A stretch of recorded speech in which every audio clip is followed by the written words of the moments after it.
afternoon. Good afternoon. Welcome to our February First Friday program. I am Marcy Fessler, President of the First Friday Board. In the name of our officers, board members, and committees, I'm honored to welcome you to our luncheon and presentation this afternoon.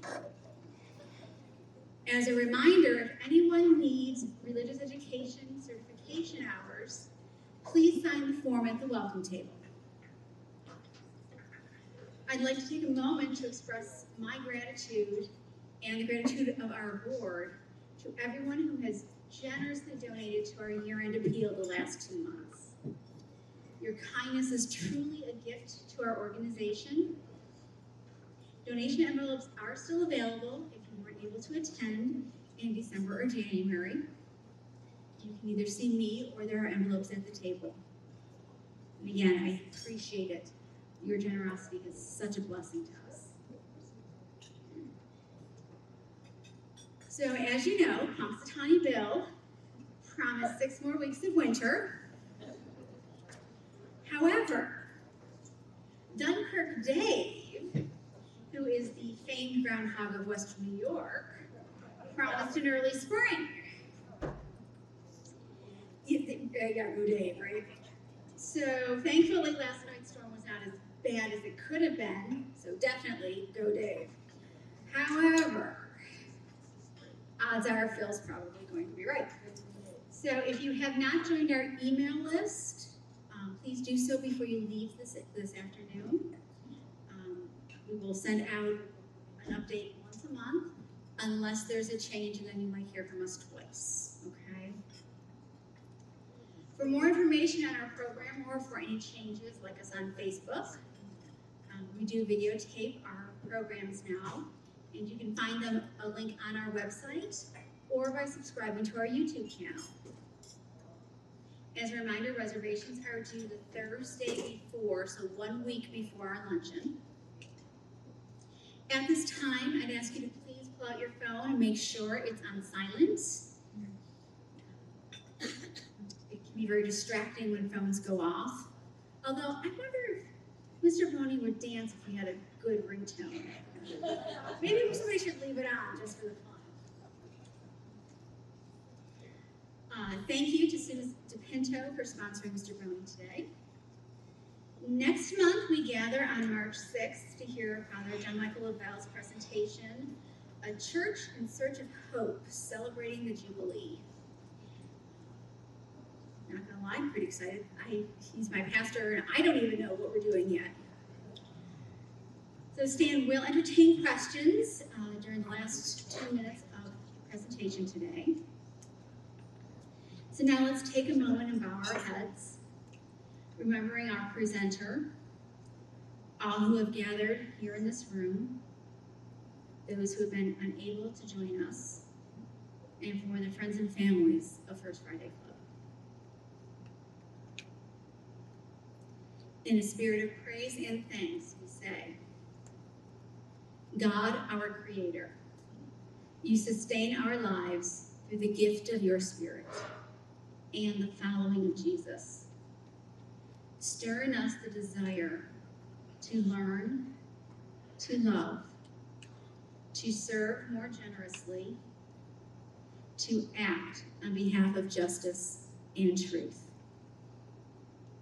We ask these blessings in your holy name. Amen. And now it's my privilege to introduce the speaker this afternoon. But I have to start with a little story. So, as some of you know, I, born and raised, grew up in Buffalo, New York.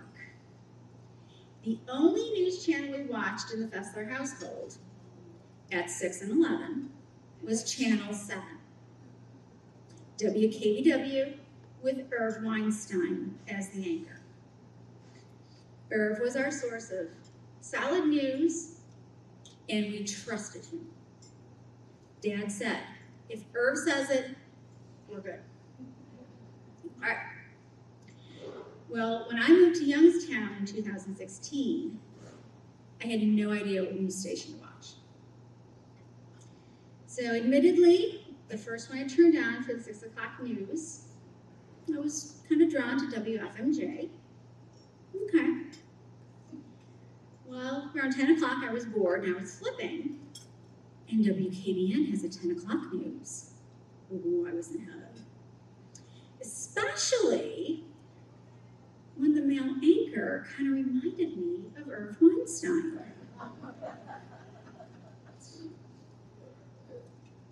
He had this style, this presence that kind of gave me a sense of trust, like, okay, if he's saying it, I think we're good. Okay. Well, now Stan Boney's become kind of my go-to for my news. And I'm going to admit, I was a little starstruck. A couple years ago, you came to St. Patrick's Rectory to interview Father Ed Noga, and I was still working there.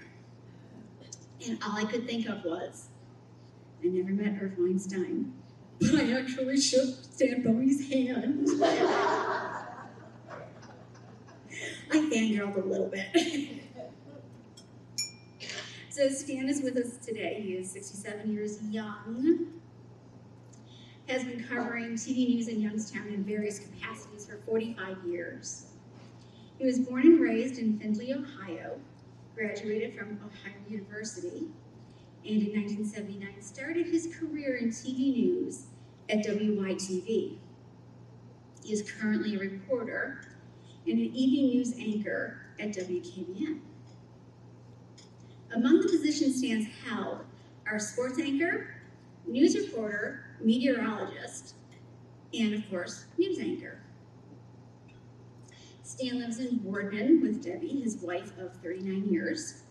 They have a daughter, Molly, who lives in Atlanta. And Stan is a member of St. Catherine of Siena, St. Charles Parish. So please join me in welcoming Stan Boney.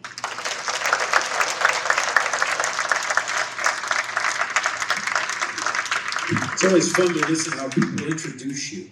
You know, and it really is. You sit back and you never realize what other people think of you, and then you're sitting there going, I think they're talking about me. So, but thank you. That was a good introduction. Thank you very much. I am going to talk about my life in TV news. That's the subject today. We already heard my biography. I'm 67 years old. I've been married 39 years. My daughter Molly lives in Atlanta. She's the head golf pro of a country club in Atlanta. So she's doing very well. I'm very proud of her and the job that she's doing. I've been in TV news now for 45 years, in Youngstown for 45 years. But I'm originally from Findlay, Ohio. I was born and raised in Findlay. If you jump on Route 224, right here in Boardman, drive 175 miles west, you'll run right smack dab in the middle of Findlay. I am the second most famous person to ever come out of Findlay. Ben Roethlisberger is number one, okay? Ben went to my high school. So I grew up in Findlay. I am like many people, I think, in this room, I'm a child of the 60s and I grew up in the 70s. I graduated from Findlay High School in 1975.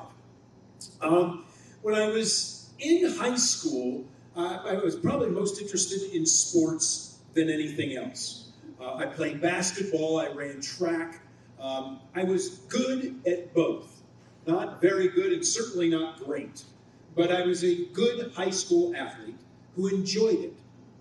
But I also grew up following sports and liking sports. I started reading the sports page when I was in 5th grade and continued to do it. I delivered papers for the Findlay paper from the time I was 12 to the time I was 16. And before I would go deliver them, I'd get out the sports page, and that's the only page that I would read. So I was interested in sports from a very young age. And as I got into high school, I could tell that I was a good public speaker.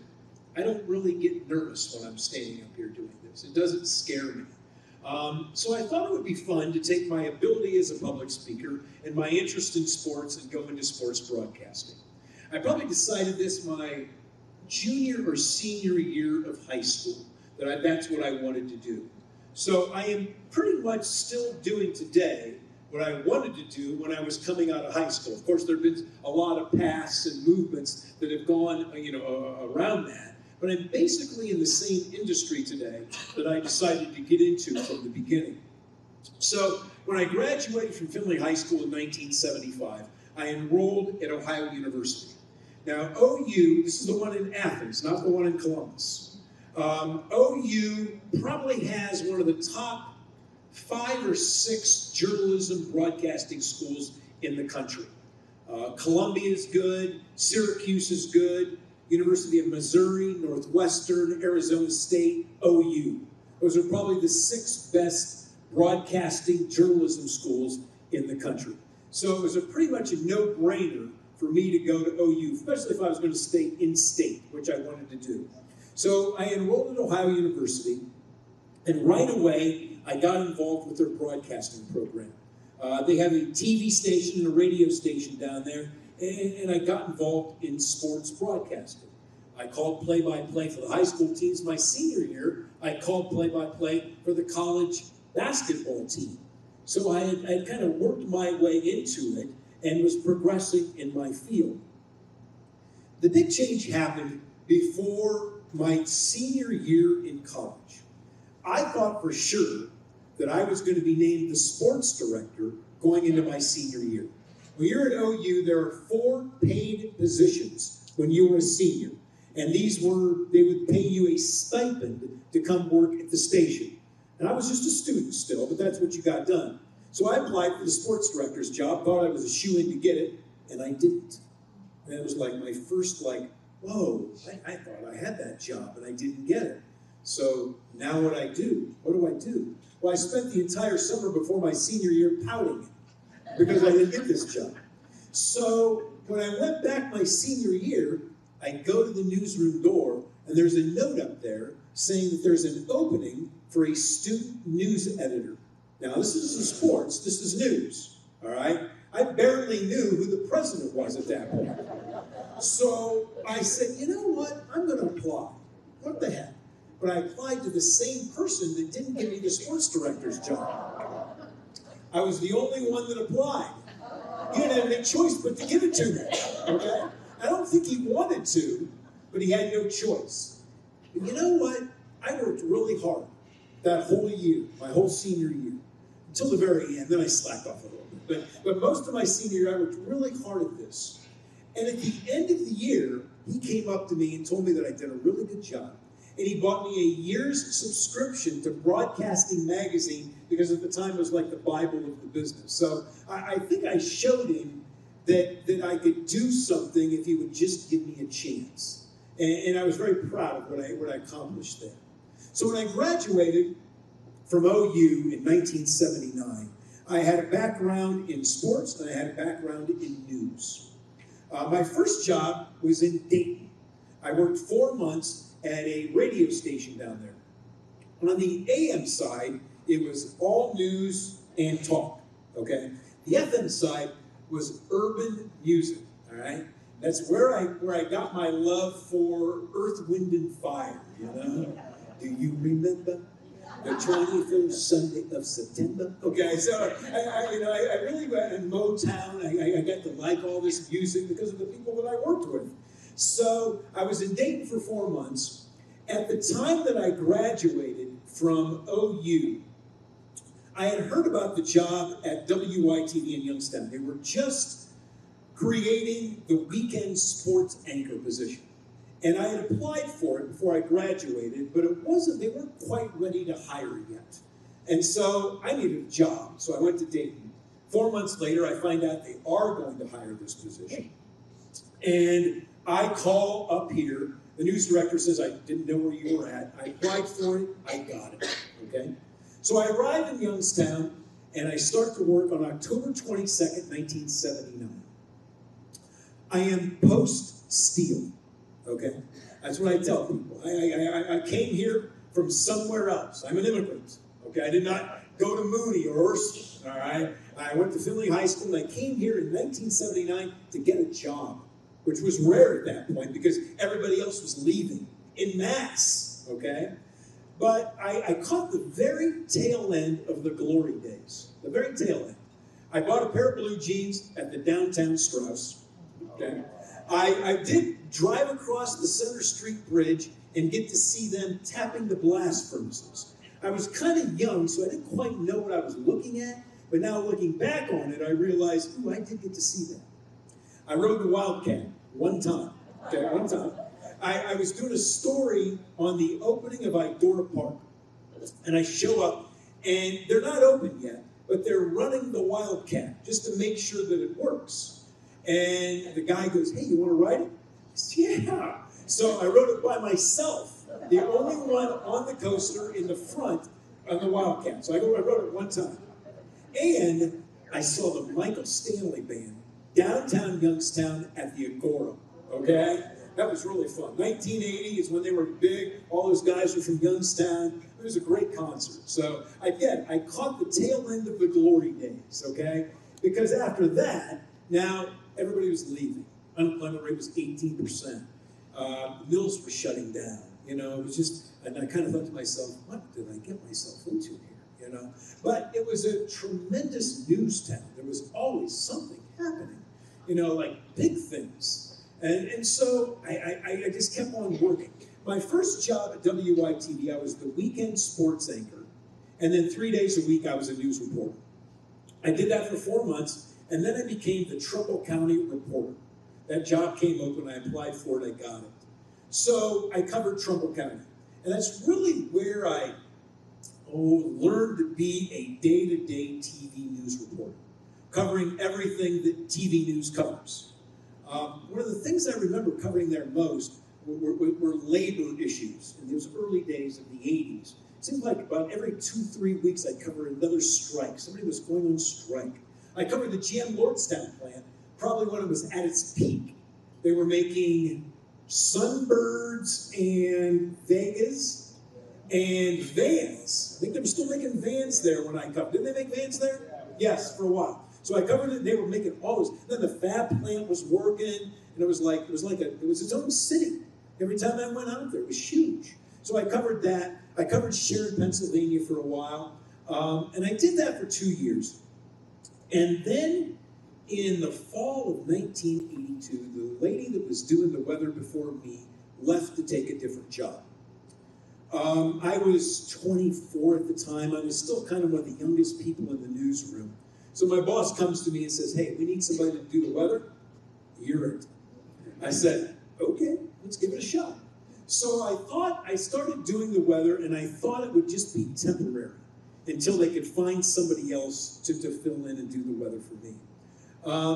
So I started doing the weather, and I just kept on going and kept on going. They never hired anybody. Eventually, my boss came back and says, you know what, you're not bad. Would you like to do it permanently? I said, not really. He says, I'll triple your salary. I said, I'm in. So I took it for the money, all right? And I thought that I would do this, and I would get into this, and I did, and I started doing it. I started doing the weather in the fall of 82. Fall of 81. Because in the winter of 82, my boss comes back to me, and he says, I got something I want you to do. And you gotta remember, just because I'm in TV news, I still report to bosses. And I had to do sometimes what my boss asked me to do. He said, I want you to cut a record. He said, I want you to put together a record. I mean, an actual record. Let's show the public what it takes to do a record. We're going to call it So You Want to Be a Star. I thought, oh, jeez, this really? So I go to a guy, he writes me a song, we record the song, we cut 45s, about 1,000 of them. There's still a few of them floating around town. And the song is called Hang In There, Youngstown. So I record this thing, YouTube it. It's all over the place. And I recorded this song. And it was one of the things that still kind of followed me throughout my career. So much so, and I thought it kind of died out a little bit. And then the lady that runs the Youngstown Christmas Parade approached me last year and said, hey, you sang a song. I said, yeah. She said, we want you to sing it at the Christmas parade. I said, no. You gotta be kidding me. But she talked me into it, and I did it. And I am not Mrs. Coatimer, okay? You know, I cannot sing. And I said, you know what? Who cares? I haven't done this thing in 40 years. It's my song, and it's about Youngstown, and everybody, I think, will have fun with it. If I was singing White Christmas at the Christmas parade, I'd have got booed out of there. I can't carry a tune. But I thought, you know, this will be fun, and I did it, and it was fun. So the things that I did 40 years ago are still coming back to haunt me today. But that was the first thing I did after I started doing the weather. And then I kind of just went along doing it. I really didn't know a lot about the weather. I would eventually go back to school and study it. But I really started out as just a guy that read the copy and then regurgitated it back to the public. One of the first major events happened to me as I started doing the weather was in May of 1985, May 31st. Big tornado comes through, hits Newton Falls, goes to Lordstown, goes to Niles, goes to Hubbard, goes to Wheatland. And I was working that night. And I didn't do a very good job. We did not do a very good job handling the tornado as it came through that night. In the short term, for a year or two, it bothered me a little bit. Like, we should have done better. We did not do very good that night. But as I got older, I realized it was a learning experience, okay? Our station really wasn't prepared for an event like that. Not that, okay? Not to that magnitude. We weren't ready for it.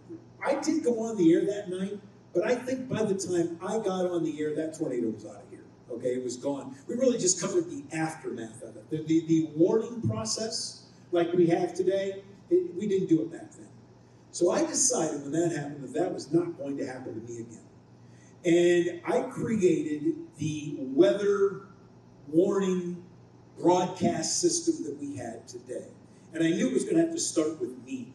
It was going to have to start with the meteorologist. So for the years that I did weather, and I did it for about 25 years, I made sure that if there was the chance of something happening bad, I was going to have to be to work, okay? Most of our weather is uneventful. It really is.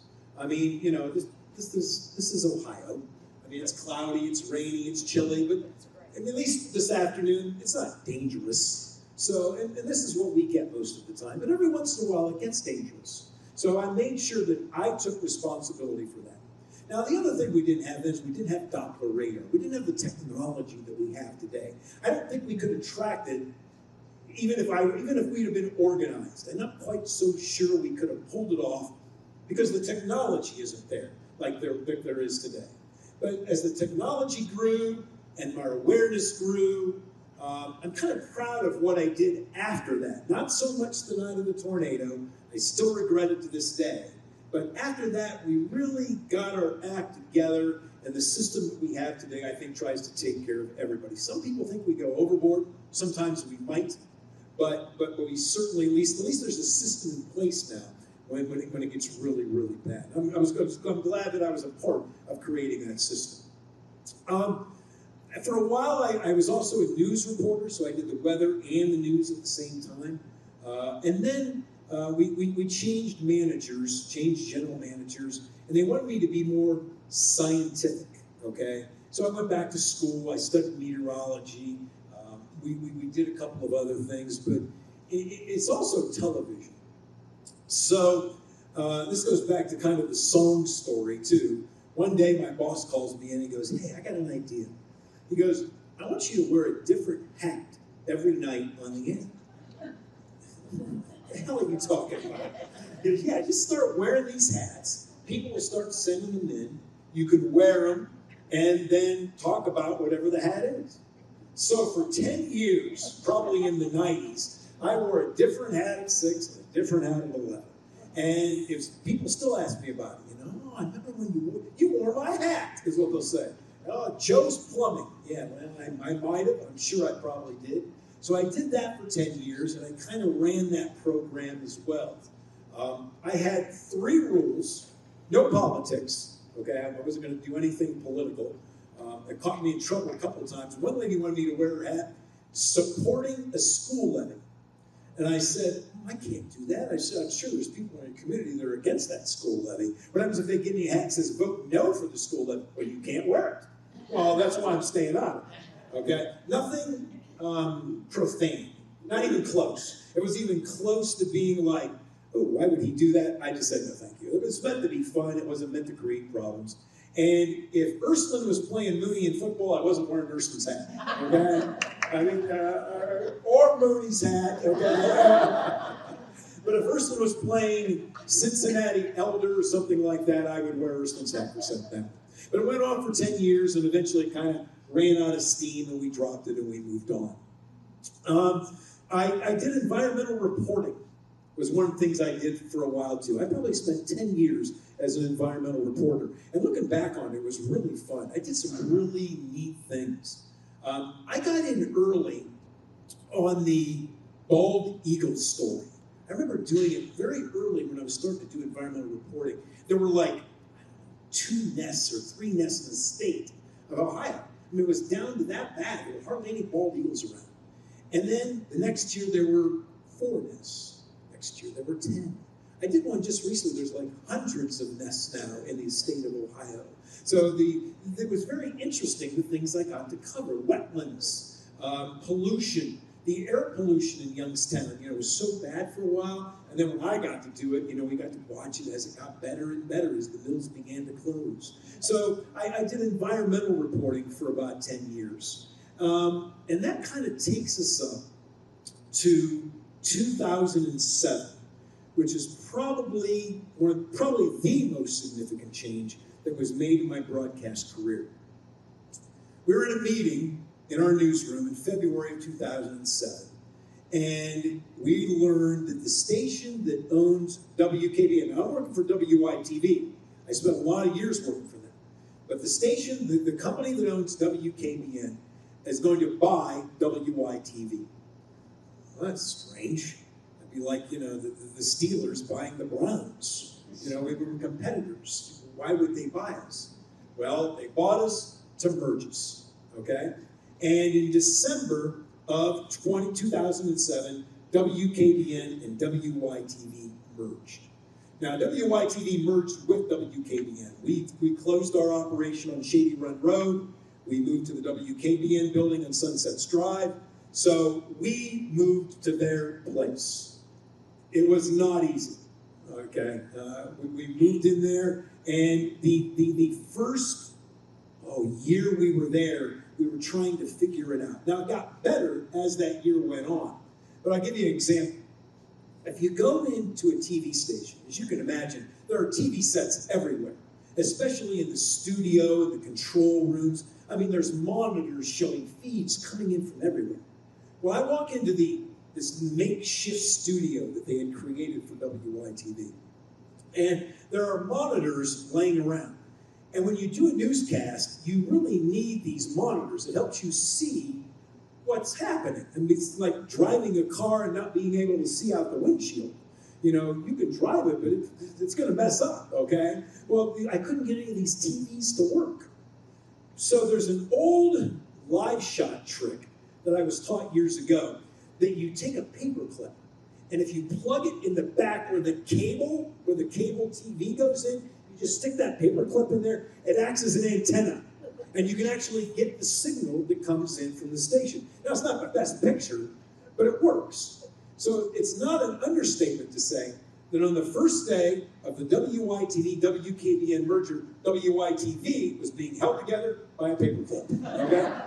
And that's kind of what it was. But we got better as the year went on.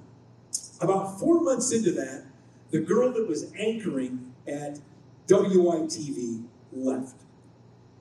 It was a mess for a while, and a lot of people left. They don't want to be involved in that. They don't want to do this. And I went to my boss and said, hey, let me anchor, okay? We're trying to figure this whole thing out.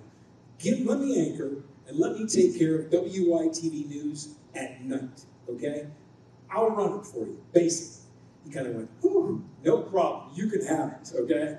So I kind of took over the production of the news, the anchoring of the news, and for about a year I was working 12 hours a day, 12:30 to whenever the 11 o'clock news was over, midnight, okay? And I did it. It was actually a pretty good time for me. My daughter was in college at that point.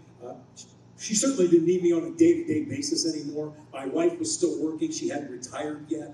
So I had the time to devote to this. And looking back on it now, it was kind of cool. I mean, we were merging two TV stations together. Somebody told me we were the first in the nation ever to do it. I learned later maybe we were the second, but it hadn't ever been done before.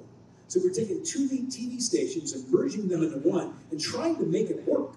And I think we did, okay? In the end, we accomplished that. I mean, it wasn't easy, but that was kind of the fun part about it. Like, all right, let's see what we can do here, you know? We're gonna mess up a few times, and we did. But in the end, I think we got it right, and it was fun down the road. So I became the anchor of WYTV. So I did that for a lot of years. And along the way, we have been sold, one, two, three, I think I'm on the fourth owner since the merger, okay? At the time that we were one of a 8-station group. And then we were one of a 20-station group. And then we were one of a 60-station group. Well, now we're owned by a company called Nexstar, and they own 200 TV stations across the country. So we got sold as it went along. It's just part of life. And at one point, one of those companies came in and says, we want to be the #1 newscast in town.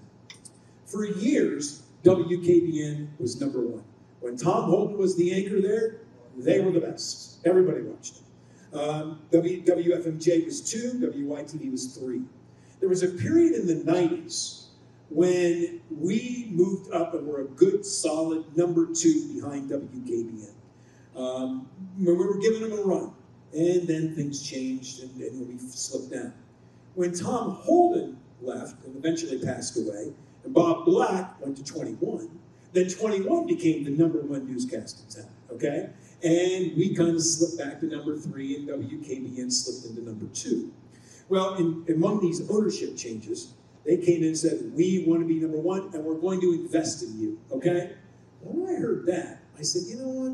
I'm okay with that, but I want to work for the team that everybody's cheering for, okay? So I went to my boss and said, I understand you want to make WKBN #1. We had to take a choice. WYTV and WKBN couldn't be #1 at the same time. If you were going to invest these resources, they were going to invest them into WKBN. And I worked for WYTV. So I said, I understand that, but I want to work with them. If that's who you're going with, that's what I want to do.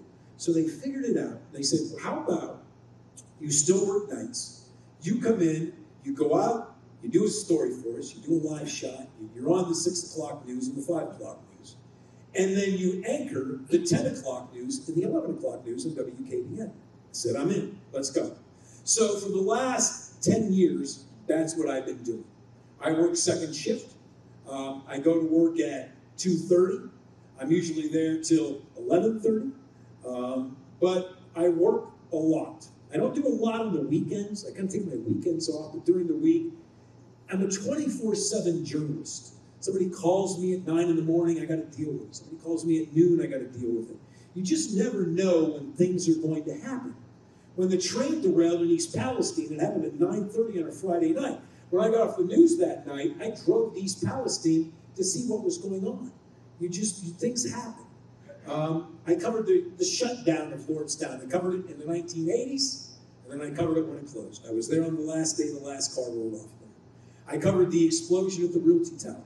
So I've covered a lot of big stories in the last 10 years, and actually throughout my career. A lot of people ask me, what's my favorite story? And I actually have one, though it's kind of a series of stories rather than just one story as a whole. In the early 1980s, right after I cut that song, one of the next things they had me do is they had me do a series on the Mahoning River, okay? And I did. This was in the early 1980s. Now, most of the mills had shut down at that point. But the Mahoning River, they wanted me to do a series of stories on the Mahoning. So I did. Now, at one point in the 1940s, the Mahoning River was considered to be the most polluted stream in the United States. This is the U.S. Geological Survey. And if it wasn't the most, it was certainly one of the most, okay? But in the 1980s, so I started out, and it was still bad. So over the years, I've done more stories on the Mahoning. There's a Dr. Lauren Schroeder, was a environmental professor at Youngstown State, and he followed the progression of the Mahoning River over the next 40 years. So I kind of followed it with him. I worked with the Ohio EPA whenever they did a study of it. And I've gradually seen the improvements of the Mahoning River, to the point today that they're kayaking down the Mahoning River.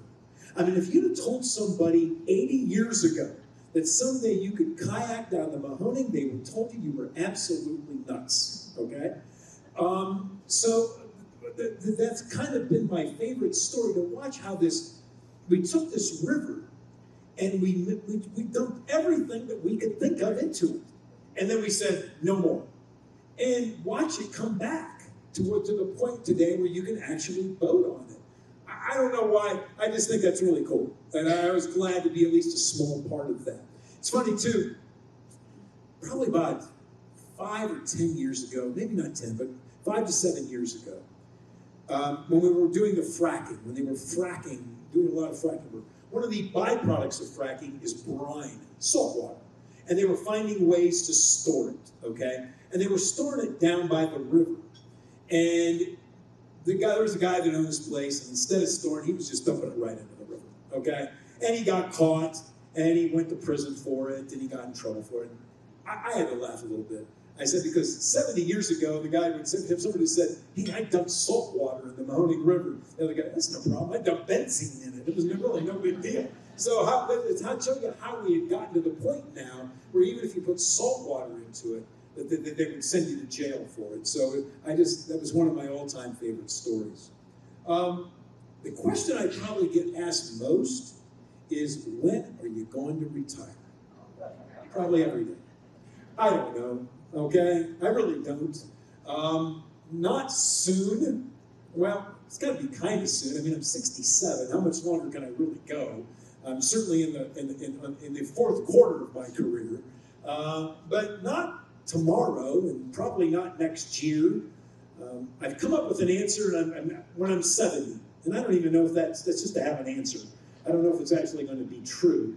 There'll probably come a point where my health won't let me do it anymore. I'm sure that will happen.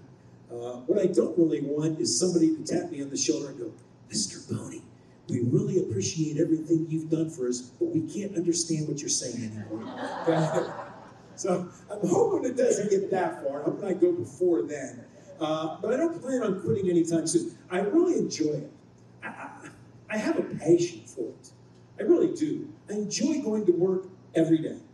Even the problems are fun, because they're just fun to try and work through. Even the people that I may not get along with, it's kind of fun to try to work around them. I don't know. I enjoy the problems as much as I do the good things and the fun things that come out of my job. And I think it just makes it a challenge when I go to work every day to see what we can do and see what we can do different. And everybody that comes in is now 20, 21, 22, 23. So we get these kids that come in, and then they leave, and then we get another group of 22-year-olds that come in. And it's fun to work with them, to teach them a little bit of what I know. And I enjoy that. And I've seen them move on to bigger places and bigger markets and bigger things. And I was glad maybe I could just be a small part of that. So I still enjoy it. I don't plan on retiring anytime soon, but obviously one of these days it's all going to have to end, and we'll figure out when that's going to be. I'd be more than happy to answer any questions you might have. I understand there's a microphone that goes around, but I'd be more than happy to answer questions. Go ahead, ma'am. I was wondering, in a merger, why would the two stations be operating as two separate stations? Okay, she wants to know why we operated as two stations. Well, we bought the license, okay? And you bought the ABC affiliate. We run Fox, ABC, CBS, all out of our building, okay? I mean, the only one left is NBC. I mean, if you're not calling CNN or ESPN, all the other ones that go with it. So when you run these TV networks, to be a network of ABC or CBS or NBC, I don't know about Fox, but you have to have local news, okay? Now, we could simulcast it, okay? But it would be the same newscast on every station. And I think it sells better, okay? It might be another thing. But they decided to keep separate, but the same. We share video, we share reporters, we just have different looks, different anchors. Like Jim and Len in the morning on 33 are not like Josh and in the morning on CBS. They're goofy, okay? But that's their gig, okay? So they have their own little show in the morning where the show on 27 is more straightforward news. Here's what's happening. That's a good thing. Okay, that gives you an option. Not everybody likes Len and Jim. They know that, but that's their gig, okay? That's what they do. So that's kind of what they've done. I think they did it for a number of different reasons, because if we didn't, then we'd have to simulcast. We're not going to drop ABC. Why would we do that? I mean, it's a quality network. Why would we drop it? So you have to kind of fill the news in around it. But WKBN is the primary effort that they make in news in our place. There's no doubt about that. Yes, Mike? I know you don't hate this.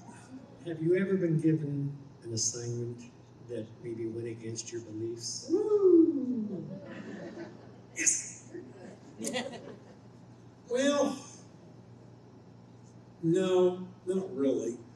Only because I don't think they would do that to me. We had a little debate recently. The first time it's ever happened to me.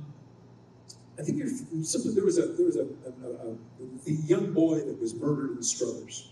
Remember that? Remember the story? Okay. Yes, Rowan Sweeney. That's it. When they convicted the final person in that crime, his attorney got up and told the story of the criminal's life. Okay, the person that actually shot the young boy. Well, this kid didn't have a chance from the beginning. He was homeless when he was 10. His mother, father were not part of his life. And I wanted to do that story. And we fought about that in our newsroom a little bit, that we didn't want to make this guy that had killed this little kid the victim. I said, well, maybe he is. I don't know. Okay, I don't. This kid didn't have a chance. He just didn't. And a lot of these kids don't have chances. They just grow up that way. And I was told I wasn't allowed to do so. I was a little disappointed.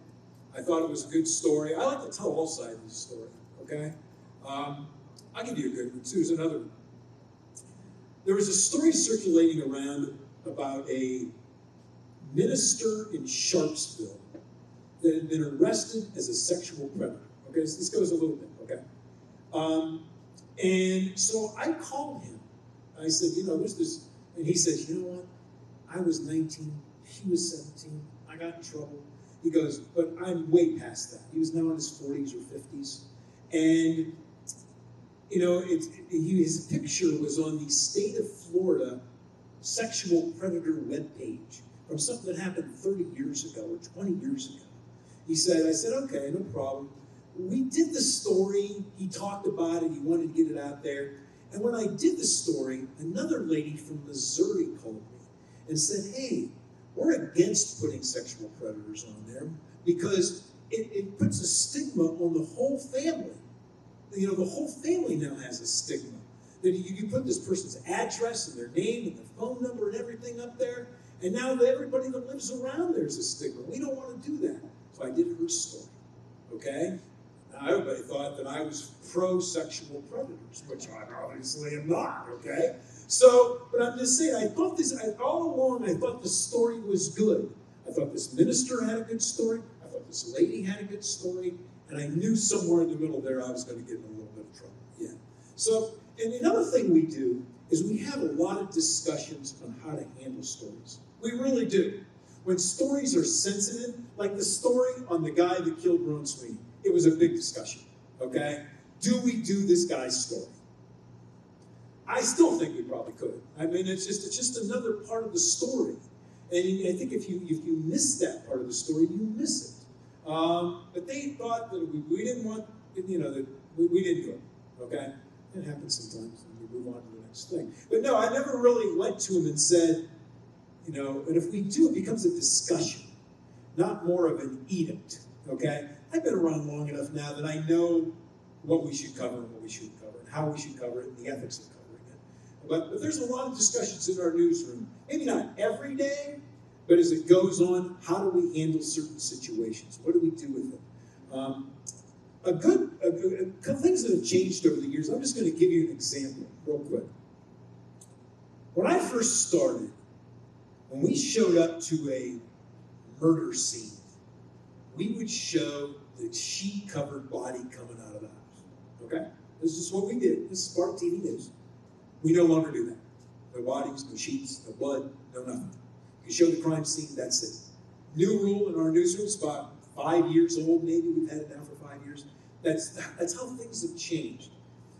And it was a little different. I didn't know if I liked that idea at first because it kind of whitewashes the story. But we are a kinder, gentler newsroom. Okay? That's the line that I was given one day. And I'm not quite so sure that's so bad. Okay? Things have changed. And they may change again. But I've never really told them no. Sometimes we have a little discussion. And sometimes I win and sometimes I lose. Then we keep on and we do the story. So, next. Hi, I was hoping you could tell me what the point of the different weather forecasters are out in the terrible weather. And like last year, somebody got hit by a car reporting on the roads are bad. That's what we do. That's all I know. And I'm the first one there. When I hear there's a tornado, I go. Why? I don't know. Because that's what we do. We drive into the storm, okay? We report from there. That's what I do. There's a clip in one of our promos of me driving in a car with a tornado off to my left. I was on 76 over here. This was a couple of years ago, and I could see it, and I was reporting on it. And, it's probably not the smart. And actually, when I go out, and I'm usually with a photographer, the photographer I work with almost all the time is okay. I know let's drive into it, let's go, let's find it. But I always ask him, are you sure you want to do this? And he always tells me yes, but I want to make sure we're on the same page. Because if he tells me no, he doesn't have to go. I would never force anyone to go somewhere that I wouldn't go to. Okay. Apparently you're uncomfortable with it? You think it's ridiculous? Okay. Well, where do we draw the line? There's drones, there's all kinds of things you could get coverage, you know. And Not quite so sure you could cover a tornado with a drone. No, like you could get it from where you were, probably in the car, without you being there. But then you'd have to land the drone, pack it back up, and keep going. You'd lose time. Well, like they stand out in the middle of the ocean. They do. practically, They and do. it's like the weather, it's like, what's the point when you can have other kind of coverage, and it's like. Because I think you need somebody on the scene telling you what's happening. I need the eyes on. That's what we do. Okay, that's all I can tell you. That's what we do. And some of us don't. Some people won't go. I do. I know. Go ahead. First of all, thank you for being our guest speaker. No problem. I'm interested in finding out from you your opinions on journalism and newscasting and reporting and these, to me, newsworthy, important industries, how they're being besmirched nowadays and how they're kind of being questioned and challenged and I'm not sure whether you feel comfortable even answering the question, so like. Talk about like fake news? Correct. Okay. It's part of the business. I've just kind of let out. And you just live with it. I don't know. I think most of that is aimed toward the national news media, okay? I don't cover national news. If Donald Trump comes to Youngstown tomorrow, I'll cover him, okay? But I don't go to Washington to cover him every day. I'm not part of the White House press corps. We don't cover national news that much. we really try to focus on local news. And I don't think you get as much fake news monikers on this as they do with the net. Most of it comes with the coverage of the president, okay? You got to remember that. We cover the president so much. I mean, the networks do, the national news media does, but it's not the only thing that's happening in the world. And we really don't cover national news at WKBN in our own news department. I mean, we're affiliated of CBS, and they cover it, extensively, but we don't. So from here, for example, today, I am going to Louisville because a developer has built 3 condominiums along the Mahoning River in Louisville, okay? And he's gonna sell them. So that's my story for today. Now, you can call it fake news if you want, but I don't think this guy, the guy's gonna he built condos along the river in Louisville, of all places. Where's the Louisville lady? There she is, yes. I'll see you tonight. We can have dinner now. Louisville of all places. And I think that's an interesting story. I mean, we were using the river. It goes back to, they would have never done that 70 years ago. Because it's the Mahoning River. Who would have lived next to the Mahoning River? Well, now they do, okay? So there's no fake news in there. Tomorrow, I'm going to get you a second. I see you got something to say. Tomorrow, I'm doing a story on a lady that's opening an antique store downtown. It's on the Phelps Street Plaza. I don't know how many of you have been downtown lately, but they built a plaza on North Phelps Street. They shut it off. And she bought the old pig iron press building, and she's opening an antique store there. What's fake news about that? So I don't deal with it all that much because I'm mostly a local news reporter, okay? I will, if Donald Trump comes here tomorrow, I will cover him, okay? If Joe Biden came here 4 years ago, I'd have covered him. Go ahead. You think I should have an opinion on it? I don't, though. I mean, I really don't. I don't. Whatever you want to believe. But at the same time, you've been in the business a long time. Right. There probably is some. Go ahead. I would dare to say that the vast majority of people, I'm saying the total majority, is people who are accustomed to, check on the David Berkeley and Walter Banquet. I think you forget who the ABC anchor was. It was Frank Reynolds for a while, Peter Jennings. The point is that, you've been in the business a long time, and I'm sure that you've seen changes and developments and turnarounds that, we follow the line, and whether it's good or not. Honestly, I guess I just ignore it. I mean, people use the term fake news for news that they don't like, too. I think it becomes, is it fake news or is it just you don't like what's being reported? So I just kind of ignore it. I pretty much get my news from the same sources. I look at CNN, but I also look at Fox. Okay, I read them both because they've got different slants. Okay, I read the Vindicator every day. I still get the Vindicator delivered to my house. Who gets the Vindicator delivered to their house? Cool. So I still get it delivered. I still read it every day. Okay, cover to cover. So I like to read what's going on locally. And then, of course, just working in the newsroom, I get my news. So I don't, honestly and truly, I don't, the fake news end of it, whatever. I don't think about it at all. Very rarely do I think about it. I also don't let anybody, there's only a few people that know my political views, okay? I mean, I cover politics a lot, mostly local politics, but I have views, I have opinions, I just can't give them. As a matter of fact, the company I work for does not allow it.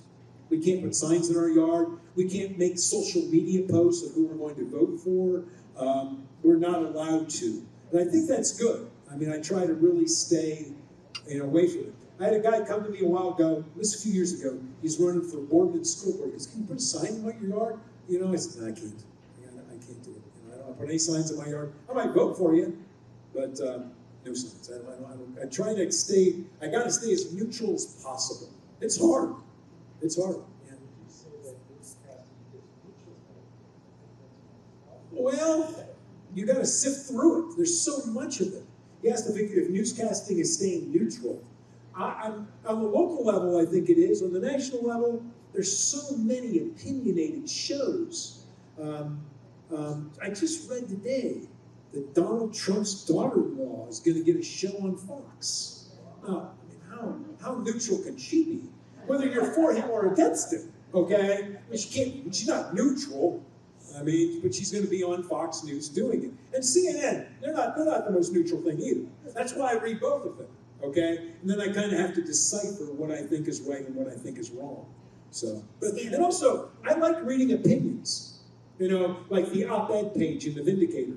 I like reading, you know, a pro-Biden story and then a pro-Trump story, or anti of each one. And then I sift through it and go, well, this guy makes a good point, but I disagree with this one. So, you know, my brain can function like that. And I'm interested in it, so I can deal with it. Go ahead. So keep it neutral. We're going to go to this side of the room Okay, for go some ahead. questions. Go ahead. You've lived here most of your life. I have, yes. Generally speaking, you've seen the decline in the population, I have. the aging in the population. I have. Maybe becoming more like Findlay around here. So my question is, are you optimistic about the future of this area? Yeah, I think so. I think we've bottomed out. You know, I think so. I like this area. I think it's kind of cool.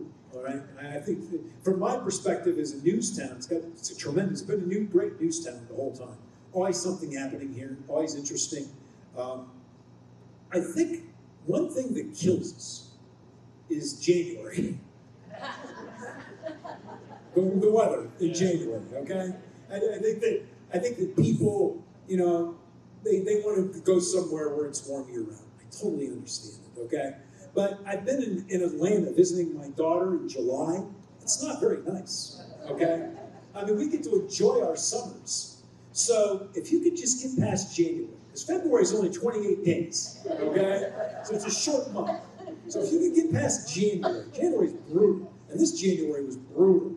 I mean, unless you love cold and snow, which I've gotten used to. I've lived in Ohio all my life. So I'm prepared. I know how to deal with it. I got 4-wheel drive. I got a snow blower. I got several pairs of boots and coats and gloves and hats. So I can deal with it. But now we're into February. Pretty soon it'll be March, and then the trees will come out. And who doesn't like fall in Ohio? I mean, really. So I think we have it. I just don't know if we can get people to want to settle here. You know, I don't know because of our winter months. And I think that's the one drawback that we have is when you're young, especially if you're younger, trying to get somebody young to come here and stay. My daughter's in the golf industry. Well, if she worked in the golf industry in Youngstown, she wouldn't be working right now. She would be, I don't know, cleaning the golf carts and getting ready for spring. But in Atlanta, they only close on Christmas Day and New Year's Day. That's it. Those are the only 2 days that they don't play. Now, it gets cold enough occasionally that they do have to shut the course down, especially in January and February. But other than that, they're playing year-round. So depends on what you do. I think we've bottomed out. I'm a little worried that we have an aging population. I mean, I look around the room here, and I don't know. Is there anybody here that's under 50? 60? Okay, yeah, 1 or 2 hands is what I'm saying. You're right. So, I don't know. I like it here. If you don't want to live here, then that's fine too. We have a quick question. Go ahead. I'm curious as to why on Channel 27 in the morning, there's so much weather. I know. You know, it's too much weather. I know. I have fought that fight and I have lost. You know what?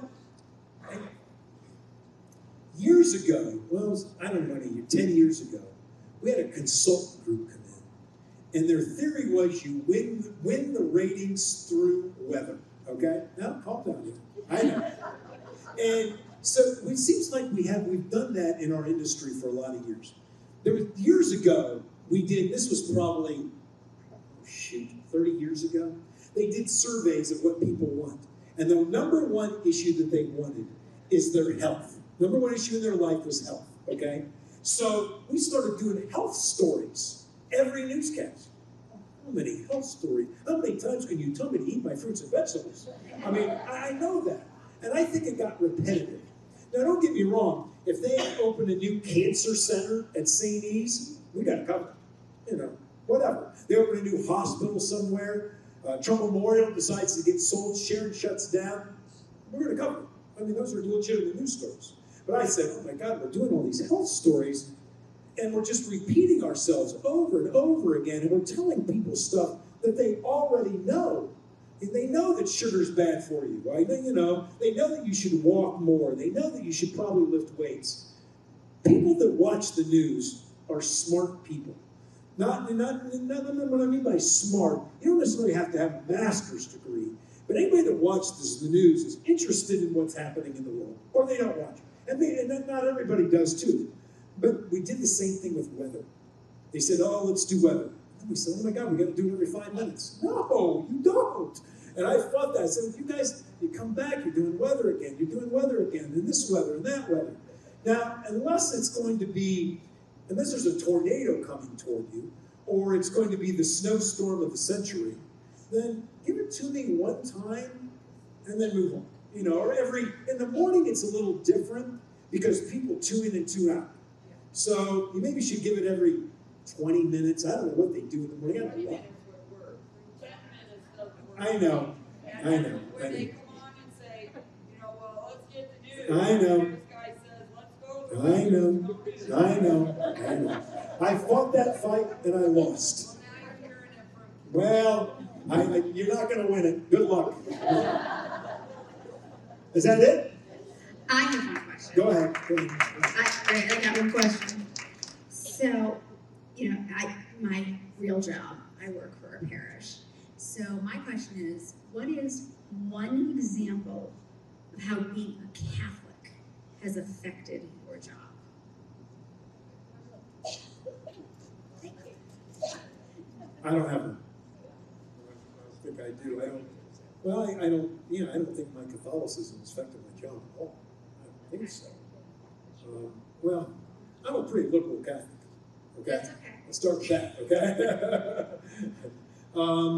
I don't believe it has. I cover all religions. I cover everything. I